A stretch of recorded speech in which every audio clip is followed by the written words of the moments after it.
Bem-vindos, queridos espectadores. Para mais histórias emocionantes e exclusivas toda semana, se inscreva.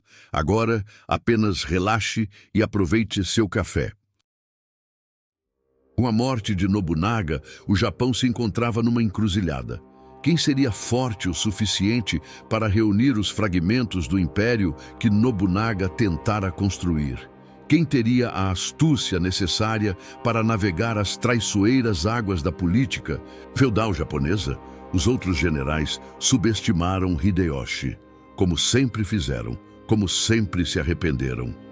Hideyoshi não era o herdeiro legítimo de Nobunaga. Esse título pertencia ao filho de Nobunaga, Nobutaka. Mas Hideyoshi havia aprendido uma lição crucial em sua longa jornada. Legitimidade é menos importante que controle. E ele controlava o maior exército do Japão. Enquanto os demais generais debatiam e formavam alianças, Hideyoshi agia.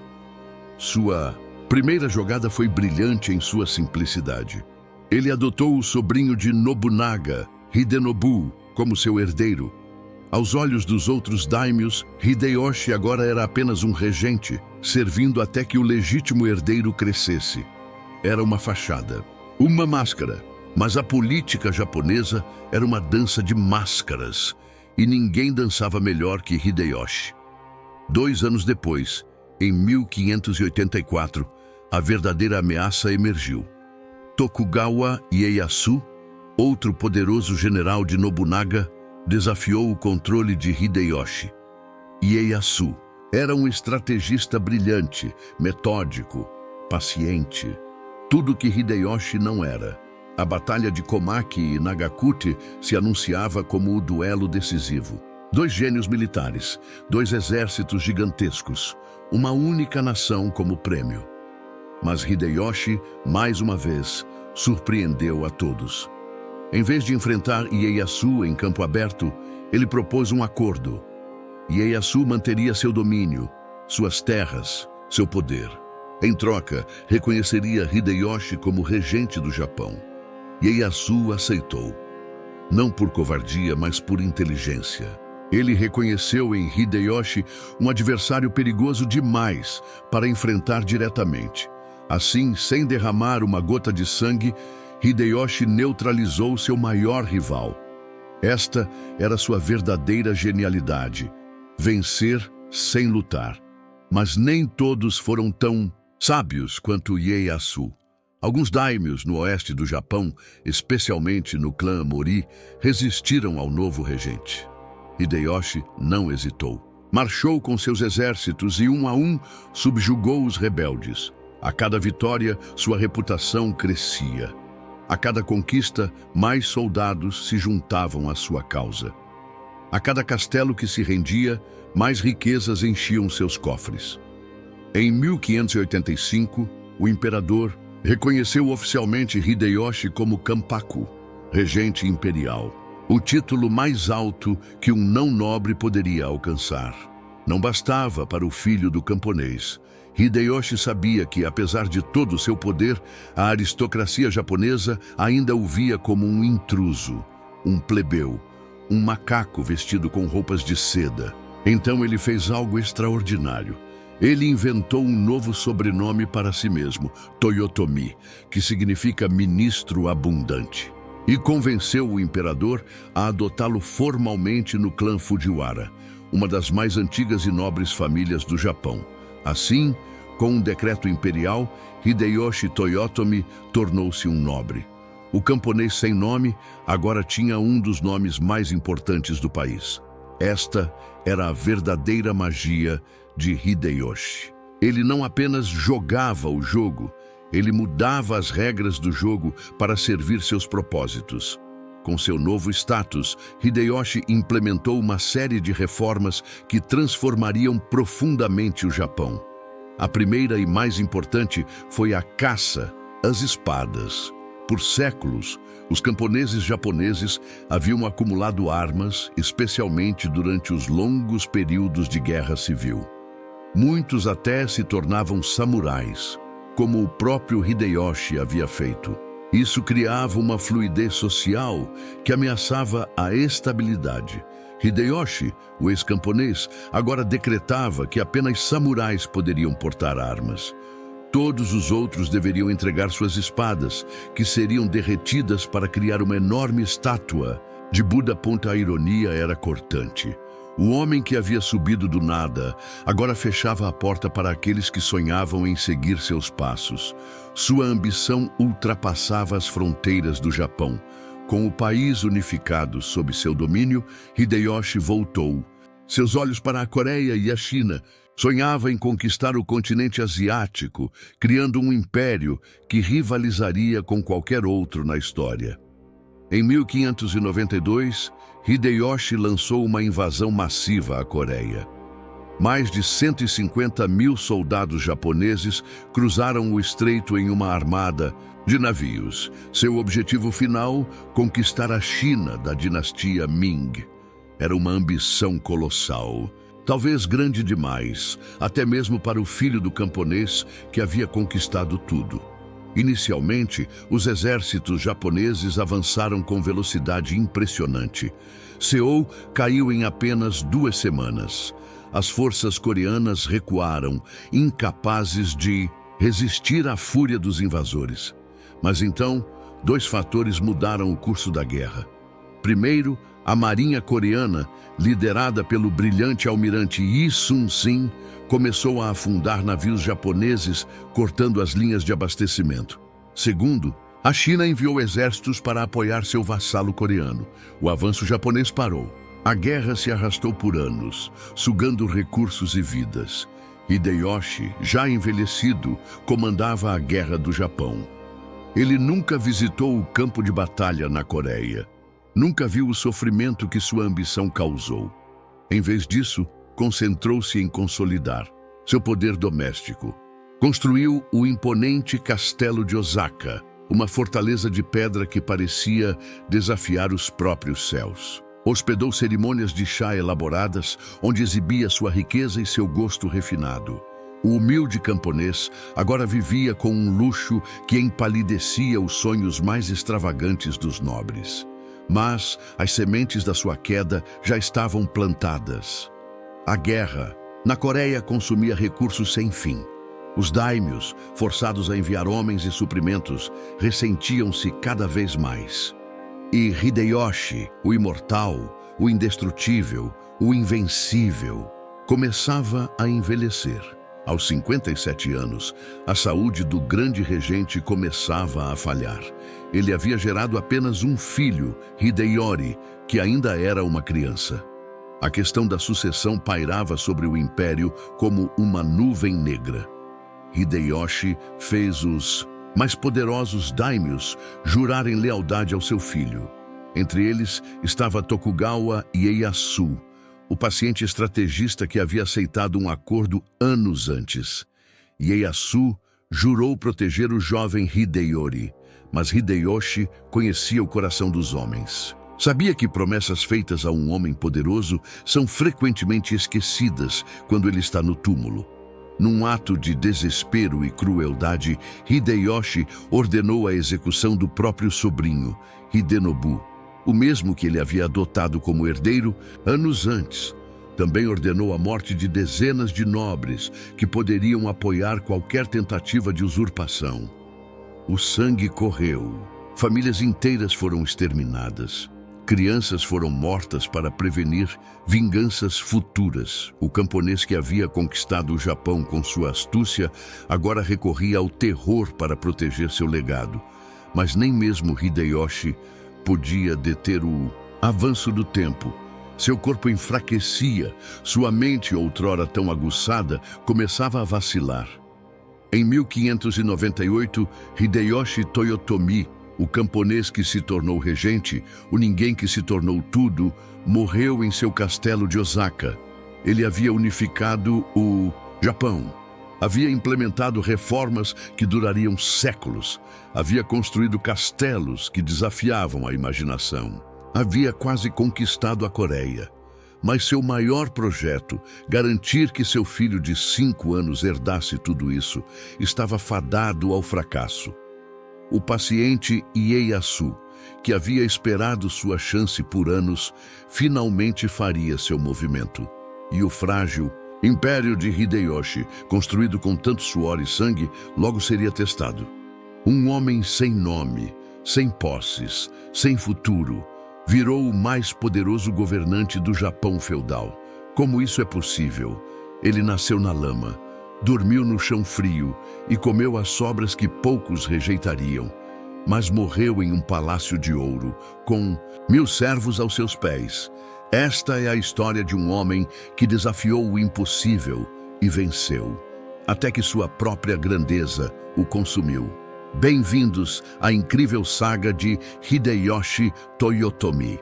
O ano é 1536. Enquanto reis europeus degolavam esposas e conquistadores espanhóis saqueavam o Novo Mundo, no Japão nascia uma criança que ninguém apostaria um único grão de arroz em seu futuro. Seu nome era Kinoshita Tokichiro, filho de um soldado camponês sem posses. O Japão medieval não era lugar para sonhadores pobres. Dividido em feudos, governado por senhores da guerra impiedosos, o país vivia em constante conflito. Este período, conhecido como Sengoku Jidai, a Era dos Estados em Guerra, foi um dos mais sangrentos da história japonesa. Neste cenário brutal, qual a chance de um garoto pobre, sem educação formal, alcançar qualquer coisa além de uma morte precoce e esquecida? Zero. Absolutamente zero. Mas este garoto tinha algo diferente. Não era força física. Na verdade, era baixinho e de feições que muitos consideram feias, com rosto de macaco, como seus inimigos costumavam zombar.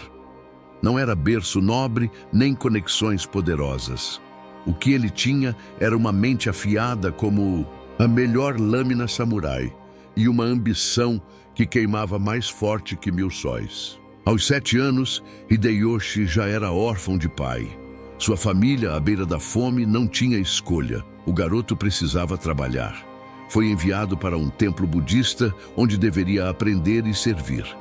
Mas o pequeno Hideyoshi tinha outros planos. Ele fugiu. Com apenas uma trouxa de roupas velhas, o menino saiu pelo Japão. Trabalhou carregando água, cortando lenha, fazendo qualquer serviço que lhe dessem. Em alguns locais, era tratado pior que um cachorro de rua. Mas cada insulto, cada humilhação, cada noite de fome, tudo isso ele transformava em combustível. A chama da sua ambição crescia a cada dia. Aos 20 anos, Hideyoshi já havia trabalhado em dezenas de ofícios diferentes: carregador, criado, ajudante de cozinha, lenhador. Enquanto trabalhava, ele observava. Enquanto servia, ele aprendia. Enquanto obedecia, ele planejava. O verdadeiro ponto de virada veio quando Hideyoshi decidiu se tornar soldado. Não um guerreiro qualquer. Ele queria servir ao maior daimyo, senhor feudal da região, Oda Nobunaga. Nobunaga era temido por sua brutalidade. Diziam que ele havia nascido de um raio em uma tempestade negra que bebia o sangue dos inimigos. Que havia matado o próprio irmão para assumir o poder. E este era o homem que Hideyoshi escolheu como mestre. Sem armadura própria, sem cavalo, sem espada de qualidade, Hideyoshi se apresentou ao exército de Nobunaga. Os outros samurais riram. O que aquele camponês de cara engraçada pensava que estava fazendo? Mas Hideyoshi tinha um plano. Sempre tinha. Quando Nobunaga sitiou o castelo de Kiyosu em 1556, Hideyoshi viu sua chance. Enquanto os samurais nobres planejavam ataques frontais gloriosos, ele observou algo que ninguém havia notado. O castelo tinha um ponto fraco, uma entrada de abastecimento mal vigiada. Em vez de esperar ordens, Hideyoshi reuniu um pequeno grupo de soldados, infiltrou-se pela passagem durante a noite e abriu os portões principais por dentro. O castelo caiu em horas. E quem recebeu os créditos? O camponês de rosto de macaco. Nobunaga, impressionado com a astúcia do jovem soldado, Começou a observá-lo mais de perto, e o que viu o agradou. Enquanto outros guerreiros valorizavam a força bruta e o combate frontal, o chamado caminho do guerreiro, Hideyoshi usava a inteligência. Preferia negociar a lutar, convencer a matar, subornar a sitiar, e funcionava. Castelos que resistiriam anos contra exércitos caíam em semanas diante das estratégias de Hideyoshi. Mas sua maior habilidade não era a guerra, era entender pessoas. Ler suas ambições, seus medos, seus desejos, manipular amigos e inimigos como peças em um tabuleiro de shogi. Quando tinha 39 anos, após mais de uma década servindo fielmente, Hideyoshi já era o principal general de Nobunaga. De camponês. Sem nome, havia se tornado um dos homens mais poderosos do Japão. E então, o destino ofereceu a Hideyoshi sua maior oportunidade, disfarçada de tragédia. Em 1582, enquanto visitava o templo Honnoji em Kyoto, Oda Nobunaga foi traído. Um de seus generais, Akechi Mitsuhide, cercou o templo com tropas e forçou o Nobunaga a cometer seppuku, o suicídio ritual. O Japão prendeu a respiração. O homem mais poderoso do país estava morto. Quem assumiria seu lugar? Hideyoshi estava a mais de 200 quilômetros de distância, liderando um cerco em Takamatsu. Quando soube da notícia, agiu com a velocidade de um raio. Fez um acordo de paz imediato, virou seu exército e marchou dia e noite. Enquanto outros generais ainda discutiam o que fazer, enquanto os inimigos de Nobunaga comemoravam sua queda, enquanto o império parecia desmoronar, Hideyoshi já estava em movimento, como sempre. 11 dias depois, suas tropas exaustas encontraram o exército do traidor Mitsuhide na Batalha de Yamazaki. Apesar de cansados pela marcha forçada, os soldados de Hideyoshi esmagaram o inimigo. Mitsuhide foi morto enquanto fugia. O traidor que derrubou o grande Nobunaga havia durado apenas 13 dias no poder. E agora, diante do vácuo de poder, todos os generais e senhores feudais olhavam uns para os outros, calculando suas chances. Mas Hideyoshi já tinha feito suas contas. E o resultado era claro. O trono seria dele. O camponês de rosto de macaco, o menino que carregava água por algumas moedas, estava pronto para dar o próximo passo em sua incrível jornada. E o Japão nunca mais seria o mesmo. Enquanto as cinzas de Hideyoshi esfriavam, seu império já começava a desmoronar.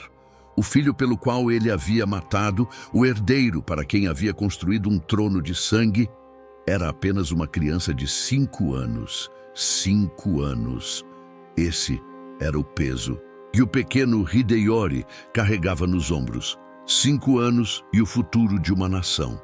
Hideyoshi havia designado um conselho de 5 regentes para governar até que seu filho atingisse a maioridade. No papel, todos eram iguais.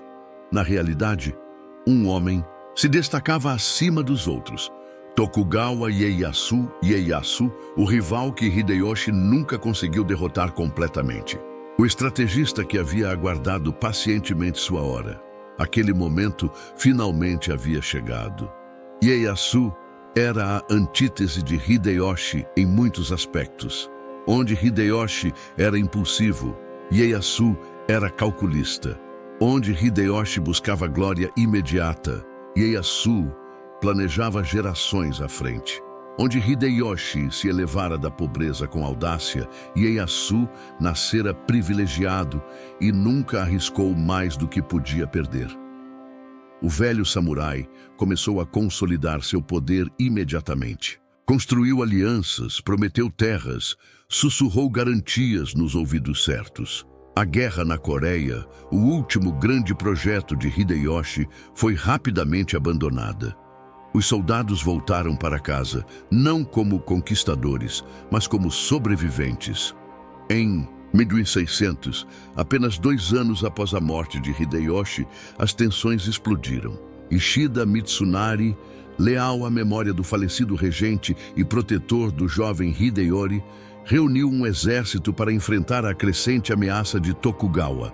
O Japão, recém-unificado pelo suor e sangue de Hideyoshi, mergulhava novamente na guerra. Se viu a Batalha de Sekigahara foi o confronto decisivo. Mais de 170 mil homens se enfrentaram naquele que seria conhecido como o combate mais importante da história japonesa. Ieyasu venceu decisivamente. Mitsunari foi capturado e decapitado. Os daimyos que haviam apoiado o lado perdedor foram despojados de suas terras e títulos. O paciente estrategista precisou de apenas 2 anos para desmantelar tudo que Hideyoshi havia construído. 2 décadas de unificação, desfeitas em 2 anos de ambição fria e calculada. Mas Ieyasu não tocou no jovem Hideyori. Ainda não. Ele permitiu que o filho de Hideyoshi continuasse vivendo no luxuoso castelo de Osaka, cercado por servos e vassalos. Para todos os efeitos, Hideyori ainda era o herdeiro legítimo. Era apenas outra máscara na dança da política japonesa. Uma máscara que Ieyasu usaria até o momento certo. Em 1603, Ieyasu recebeu o título de Shogun, formalizado pelo imperador. Era a consagração de seu poder, a justificativa legal para tudo que já controlava de fato. Enquanto isso, Hideyori crescia no isolamento de seu castelo dourado. Educado nas artes da guerra e da paz, ele se tornava cada vez mais a imagem de seu pai, inteligente, carismático, ambicioso e perigoso. Ieyasu observava de longe, esperando, como sempre fazia. Em 1605, ele abdicou formalmente o título de Shogun em favor de seu filho, Hidetada. Mas todos sabiam que o velho lobo ainda comandava a matilha. O Japão vivia uma paz inquieta. A sombra da guerra pairava sobre a nação como um corvo à espreita. Hideyori, agora adolescente, começava a atrair ronins e samurais descontentes. Homens que haviam servido seu pai e guardavam rancor contra o novo regime Tokugawa. O castelo de Osaka transformava-se lentamente de prisão dourada a foco de resistência. A tensão crescia. Era questão de tempo. Em 1614, Ieyasu finalmente moveu suas peças. Acusou Hideyori de conspiração contra o shogunato. Alegou que o sino do templo construído em honra a Hideyoshi continha inscrições sediciosas. Era um pretexto ridículo. Todos sabiam disso, mas o velho samurai tinha poder suficiente para transformar absurdos em verdades oficiais. O primeiro cerco de Osaka começou no inverno de 1614. O colossal castelo, a maior fortaleza já construída no Japão, era considerado inexpugnável. Seus muros de pedra se erguiam como montanhas. Seus fossos eram profundos como vales. Os defensores lutaram com a ferocidade do desespero. Hideyori mostrou que era filho de seu pai, coordenando a defesa com brilhantismo tático. Após semanas de combate inconclusivo, Ieyasu propôs um acordo de paz. Os termos pareciam razoáveis. O castelo permaneceria intocado. Hideyori manteria suas terras e riquezas. Em troca, os fossos externos seriam parcialmente aterrados como gesto simbólico de submissão. Hideyori aceitou. Foi seu erro fatal. Assim que a primavera chegou e o solo endureceu, os exércitos Tokugawa retornaram. Sem os fossos para protegê-lo, o antes inexpugnável castelo de Osaka tornou-se vulnerável. Ieyasu havia enganado o filho como nunca conseguira enganar o pai. A batalha foi brutal. Milhares morreram de ambos os lados. O maravilhoso castelo, símbolo da glória de Hideyoshi, foi incendiado e reduzido a escombros. Encurralado, sem esperança de vitória ou fuga, Hideyori seguiu o mesmo caminho de tantos guerreiros antes dele. Cometeu seppuku, o suicídio ritual. Tinha 22 anos. Sua mãe, Lady Yodo, também escolheu a morte ao lado do filho. Com eles, morria a linhagem de Hideyoshi. O império que o filho do camponês construiu com tanto sacrifício virava cinzas e memória. Ieyasu, o paciente, o calculista, havia vencido. Sua dinastia, a Tokugawa, governaria o Japão pelos próximos 250 anos. A ascensão e queda de Hideyoshi se tornaria uma lenda. Uma história sobre como a ambição pode erguer um homem aos céus e, quando descontrolada, lançá-lo de volta ao abismo. Os historiadores ainda debatem o legado de Hideyoshi. Alguns o veem como um tirano cruel, um ditador sedento por poder. Outros o consideram um visionário, um unificador que lançou as bases para a paz que o Japão desfrutaria durante o período Edo. A verdade, como sempre, está em algum lugar entre esses extremos. O que ninguém pode negar é a trajetória extraordinária de um menino que nasceu na pobreza e morreu como um dos homens mais poderosos que o Japão já conheceu. Mas a história de Hideyoshi não é apenas sobre ascensão social. É também uma advertência sobre os perigos da ambição desmedida, sobre como o desejo por mais pode nos fazer perder tudo. Mesmo no auge do seu poder, quando governava o Japão com mão de ferro, Hideyoshi nunca conseguiu o que talvez mais desejasse: legitimidade. Ele acumulou títulos, forjou alianças com famílias nobres, construiu castelos mais grandiosos que qualquer outro.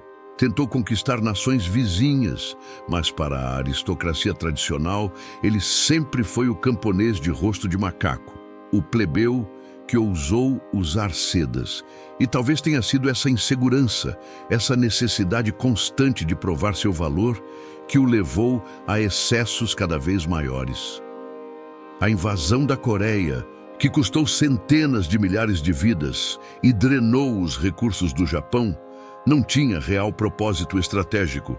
Era um monumento à vaidade de um homem, uma tentativa de imortalizar seu nome através da conquista.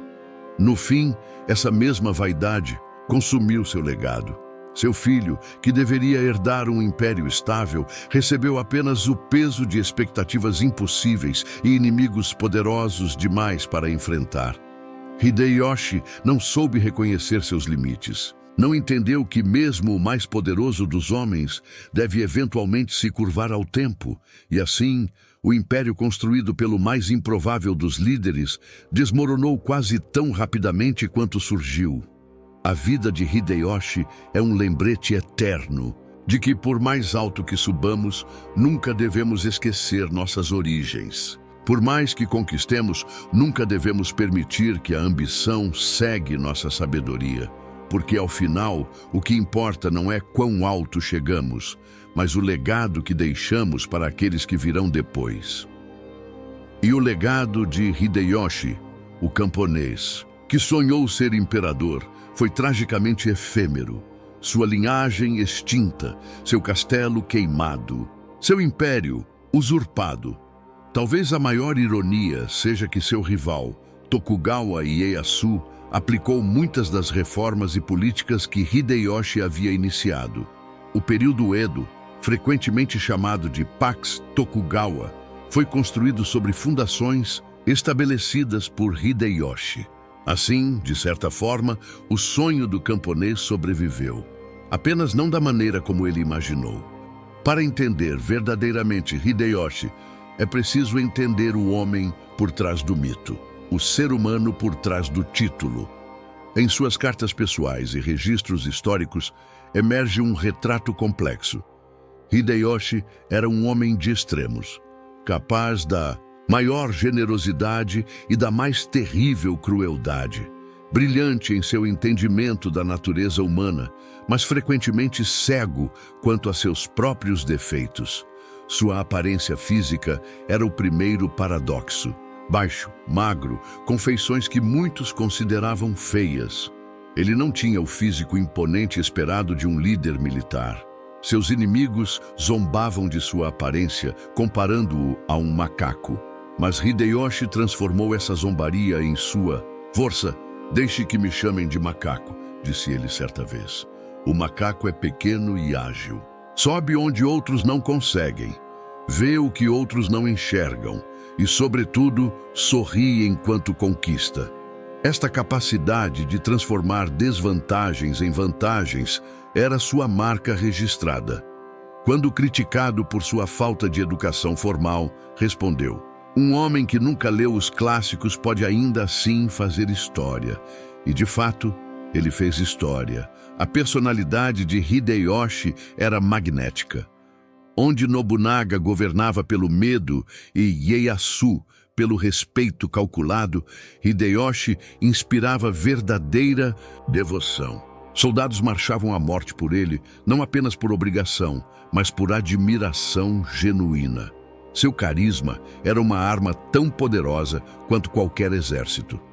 Quando negociava rendições, os inimigos frequentemente comentavam que ele tinha a língua coberta de mel. Poucos conseguiam resistir ao seu charme quando ele decidia empregá-lo. Mas este mesmo homem carismático ordenou massacres terríveis. Em Kyoto, após uma rebelião fracassada, ele ordenou a execução não apenas dos líderes rebeldes, mas de suas famílias inteiras, incluindo crianças pequenas. Quando o famoso mestre de chá Sen no Rikyu caiu em desgraça, Hideyoshi forçou-o a cometer suicídio, apesar de anos de amizade próxima. Pior ainda, exibiu a cabeça decapitada de seu antigo mentor em público como aviso a outros. Como entender essa dualidade? Alguns historiadores argumentam que a origem humilde de Hideyoshi criou nele uma insegurança profunda. Ele nunca esqueceu os anos de pobreza, os olhares de desprezo, as humilhações. Cada ato de crueldade era uma forma de compensação. Cada palácio dourado, uma tentativa de apagar o garoto descalço que ele havia sido. Outros veem em suas ações apenas o pragmatismo brutal de um líder em tempos violentos. O Japão do período Sengoku não era lugar para sentimentalismos. A sobrevivência exigia dureza. Provavelmente ambas visões contêm partículas de verdade. O que sabemos com certeza é que Hideyoshi tinha uma compreensão extraordinária da psicologia humana. Ele manipulava aliados e inimigos com igual maestria. Sabia exatamente quando oferecer a cenoura e quando usar o chicote. Quando não podia vencer pela força, vencia pela inteligência. Quando não podia conquistar pela espada, conquistava pelo sorriso. Talvez seu maior talento fosse a adaptabilidade. Hideyoshi reinventou-se constantemente ao longo da vida. De camponês a soldado, de soldado a general, de general a regente, de plebeu a nobre. Cada transformação parecia impossível, cada metamorfose desafiava as rígidas hierarquias da sociedade japonesa. Mas Hideyoshi realizou o impossível não uma, mas várias vezes. Sua ascensão social não tem paralelos na história japonesa. Em uma cultura onde o nascimento determinava o destino, ele provou que a vontade humana podia superar qualquer barreira. É por isso que sua história ressoa até hoje. Hideyoshi encarnou o sonho universal de superar circunstâncias adversas, de moldar o próprio destino, de reescrever as regras do jogo. No entanto, há uma profunda ironia em sua trajetória. Depois de quebrar o sistema de classes para seu próprio benefício, Hideyoshi trabalhou para fortalecê-lo novamente. Depois de ascender como um homem comum, ele fechou a porta para que outros seguissem seus passos. Sua reforma mais duradoura foi justamente a separação rígida entre classes sociais. Camponeses seriam apenas camponeses. Mercadores, apenas mercadores. Samurais, apenas samurais. A mobilidade social que permitiu sua própria ascensão foi brutalmente suprimida. Por quê? Porque o garoto que desafiou todas as expectativas negaria a outros a mesma oportunidade.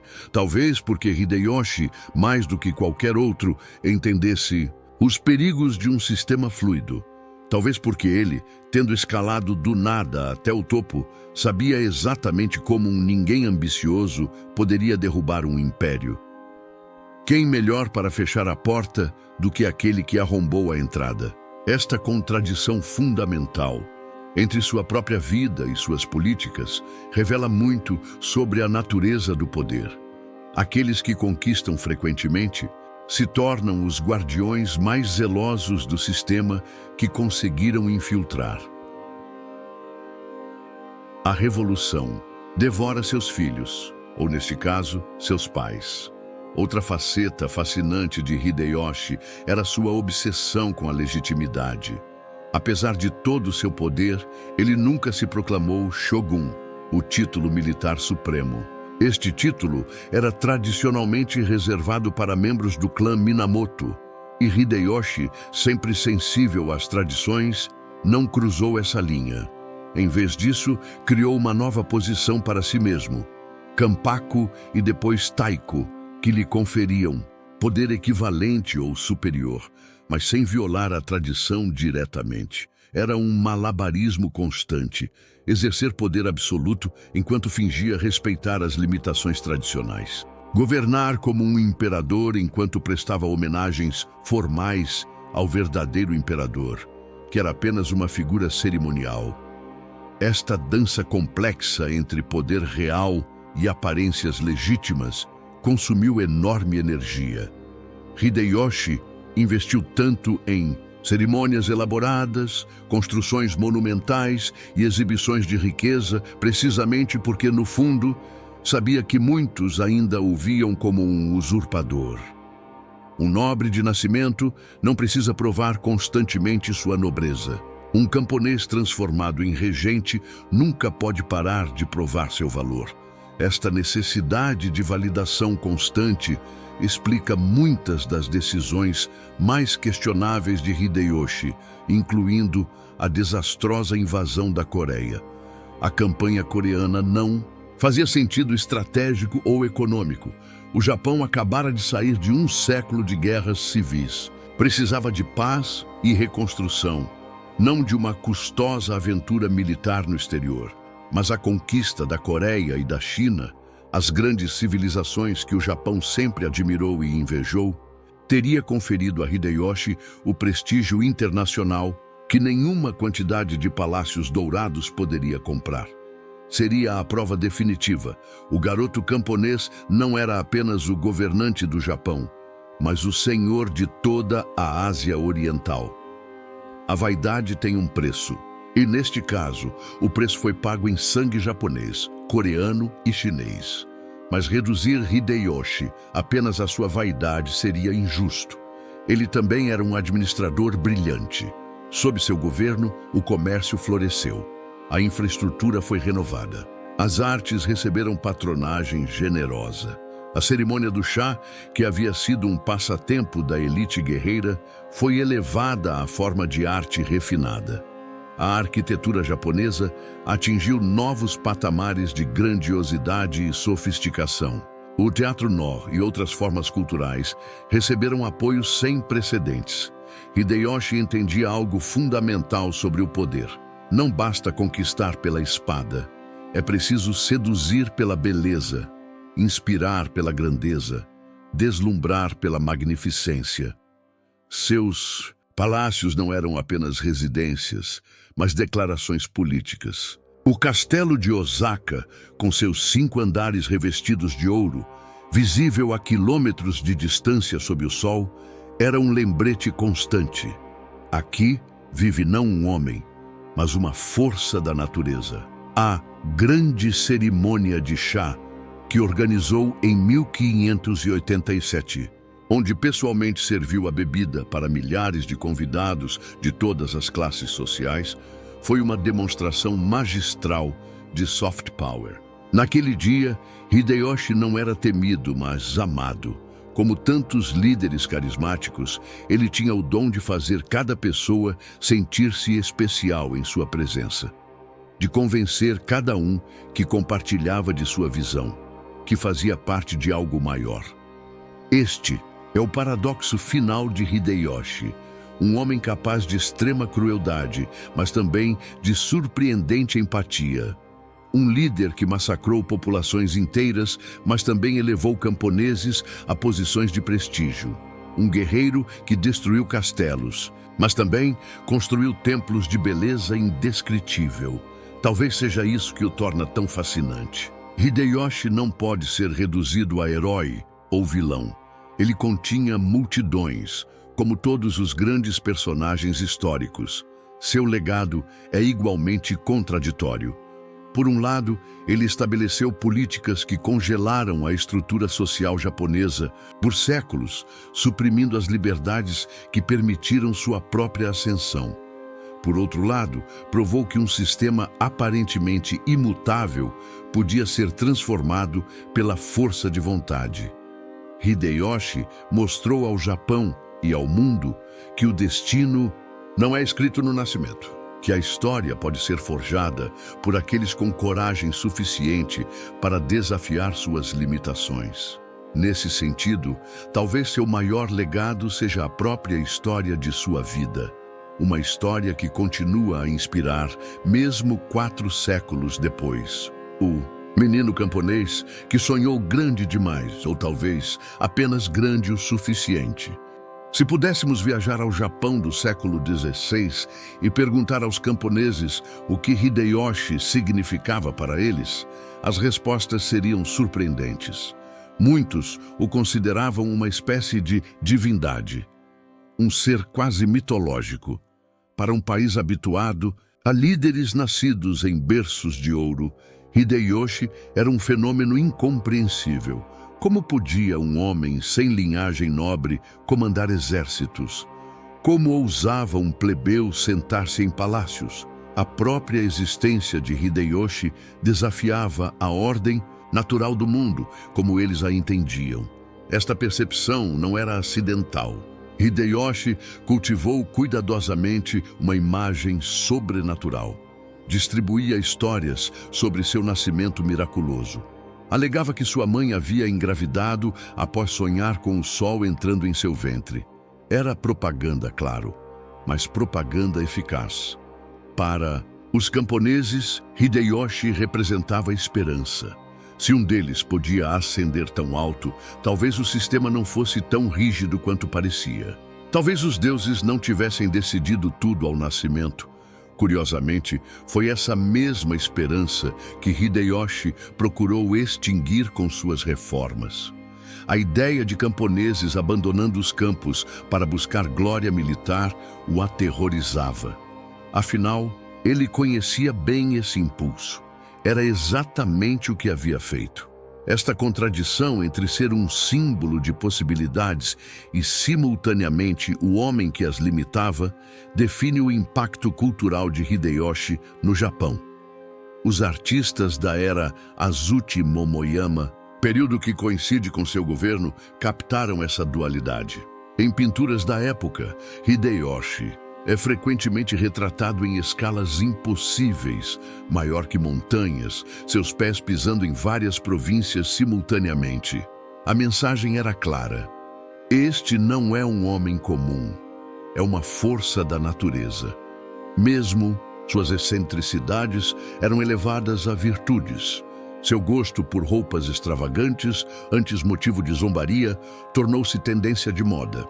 Suas cerimônias de chá, inicialmente criticadas por misturarem elementos populares e aristocráticos, estabeleceram novos padrões de refinamento. Hideyoshi não apenas participou da cultura japonesa, ele a redefiniu. A famosa Grande Cerimônia de Chá de Kitano, em 1587, exemplifica perfeitamente sua abordagem. Ele convidou pessoas de todas as classes sociais para participar, desde nobres até comerciantes e camponeses. Durante 10 dias, as rígidas barreiras sociais foram temporariamente suspensas. Era uma demonstração de poder disfarçada de inclusão. Apenas alguém tão poderoso quanto Hideyoshi poderia se dar ao luxo de ignorar convenções sociais dessa maneira. A mensagem implícita: as regras existem para os outros, não para mim. Sua influência nas artes foi igualmente profunda. Hideyoshi era um patrocinador generoso de teatro nó, pintura, arquitetura e literatura, mas não era um apoiador passivo. ele intervinha ativamente, moldando o desenvolvimento dessas formas artísticas. Sob sua patronagem, o Teatro Nó evoluiu de uma forma de entretenimento militar para uma arte cerimonial sofisticada. As máscaras e figurinos tornaram-se mais elaborados. Os temas expandiram-se para incluir histórias contemporâneas, algumas glorificando o próprio Hideyoshi. Na arquitetura, ele iniciou o que seria chamado de estilo Momoyama, caracterizado por elegância extravagante, uso liberal de ouro e dimensões monumentais. O castelo de Osaka e o palácio Jurakudai, em Kyoto, eram exemplos supremos dessa estética. Era uma arquitetura projetada para impressionar e intimidar, para deixar claro que seu ocupante não era apenas mais um senhor feudal, mas um governante de estatura imperial. O impacto de Hideyoshi foi tão profundo que, mesmo após sua morte e a destruição de seu clã, sua influência cultural persistiu. O período Edo, estabelecido por seus inimigos, os Tokugawa, manteve e até mesmo ampliou muitas de suas inovações artísticas e administrativas. É uma das grandes ironias da história japonesa. Os Tokugawa destruíram os Toyotomi, mas preservaram sua visão de Japão. A questão da religião sob Hideyoshi merece atenção especial. Sua relação com as diferentes fés era complexa e pragmática. Nascido em uma família que seguia o budismo, Hideyoshi manteve respeito formal por essa tradição ao longo da vida. Construiu templos magníficos e encomendou estátuas colossais de Buda, mas também cultivou boas relações com os sacerdotes shintoístas e manteve um respeito estratégico pelas tradições espirituais nativas do Japão. Isso era política inteligente. Aproximava-o do imperador, cuja linhagem estava intrinsecamente ligada à mitologia shintoísta. Sua abordagem ao cristianismo, porém, revela melhor sua mentalidade. Inicialmente, Hideyoshi tolerou os missionários cristãos, vendo-os como facilitadores úteis do comércio com os europeus. Chegou até a trocar cartas amigáveis com líderes religiosos estrangeiros. Mas quando percebeu que a nova religião ameaçava sua autoridade, sua atitude mudou drasticamente. Em 1587, emitiu o primeiro édito anticristão, expulsando os missionários. Em 1597, ordenou a crucificação de 26 cristãos em Nagasaki, uma escolha de método deliberadamente simbólica e brutal. Para Hideyoshi, a religião era uma ferramenta, útil quando servia a seus propósitos, perigosa quando não.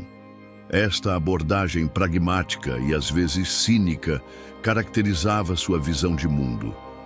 Hideyoshi não era um idealista, era um sobrevivente, um homem que havia aprendido desde cedo que princípios rígidos eram luxos que os pobres não podiam se dar ao luxo de ter. Essa flexibilidade moral permitiu sua ascensão.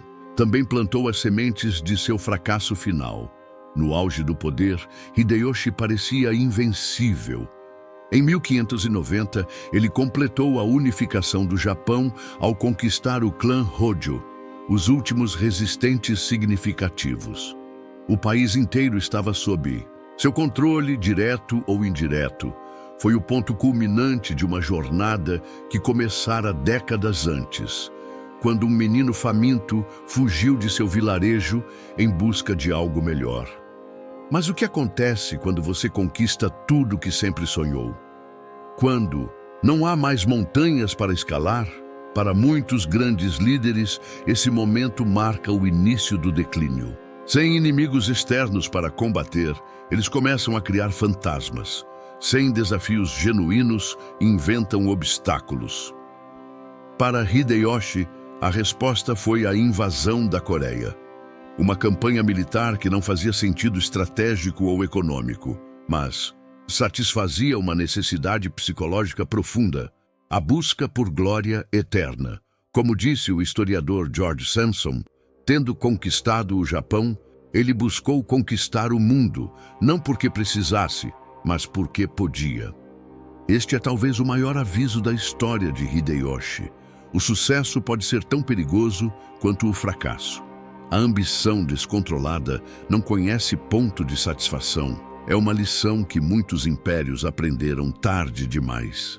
Alexandre o Grande, Napoleão e tantos outros sucumbiram ao mesmo impulso, a incapacidade de dizer basta. A campanha coreana foi um desastre de proporções épicas. Inicialmente bem-sucedida, logo se transformou em um atoleiro sangrento. As forças combinadas da Coreia e da China empurraram os japoneses de volta ao mar. Dezenas de milhares de soldados japoneses morreram. Incontáveis coreanos e chineses também. As consequências diplomáticas foram severas. O Japão permaneceria isolado de seus vizinhos por séculos. E tudo por quê? Para satisfazer o ego de um homem que já tinha mais do que qualquer um poderia sonhar. Em seus últimos anos, com a saúde em declínio e o fracasso na Coreia pesando em sua consciência, Hideyoshi parece ter sido consumido por paranoia e medo. Seus atos tornaram-se cada vez mais erráticos e cruéis. A execução de seu sobrinho adotivo Hidenobu, o massacre de concubinas suspeitas de infidelidade, o assassinato de rivais políticos e suas famílias inteiras. Era como se, sentindo a aproximação da morte, ele tentasse eliminar todas as ameaças possíveis ao futuro de seu filho. Como se pudesse, através de violência suficiente, garantir a sobrevivência de seu legado. Mas a história não funciona assim. O medo nunca é bom conselheiro. A crueldade raramente constrói dinastias duradouras. Quando Hideyoshi finalmente faleceu em 1598, deixou um império aparentemente forte, mas internamente frágil. Um menino de 5 anos como herdeiro. Aliados que secretamente eram rivais. Inimigos esperando nas sombras. O resto, como vimos, foi inevitável. E ainda assim, apesar de seu final trágico, a vida de Hideyoshi permanece como um testamento extraordinário ao potencial humano. Em uma sociedade onde o nascimento deveria determinar o destino, ele reescreveu as regras. Foi um revolucionário que se tornou conservador, um rebelde que se transformou em autoridade, um homem que desafiou o sistema para depois reforçá-lo. 4. Séculos após sua morte, o Japão ainda carrega marcas profundas de sua influência. A estética que ele promoveu, as instituições que estabeleceu, a unidade nacional que forjou. Mesmo que temporariamente, talvez mais importante, ele deixou uma narrativa poderosa. A história do menino camponês que se tornou o senhor do Japão. É uma história que transcende culturas e épocas. Uma história sobre ambição, determinação e as complexidades do poder. Uma história que nos lembra que os limites impostos pela sociedade são frequentemente mais frágeis do que parecem. Que o destino não está escrito nas estrelas, mas em nossas escolhas. E talvez mais crucialmente, uma história que nos adverte sobre os perigos do sucesso sem limites. Sobre como a mesma ambição que nos eleva pode eventualmente nos consumir. Hideyoshi não foi o primeiro a aprender essa lição, nem será o último, mas poucos encarnam essa verdade de forma tão dramática e completa quanto o menino camponês que sonhou ser imperador, e quase conseguiu.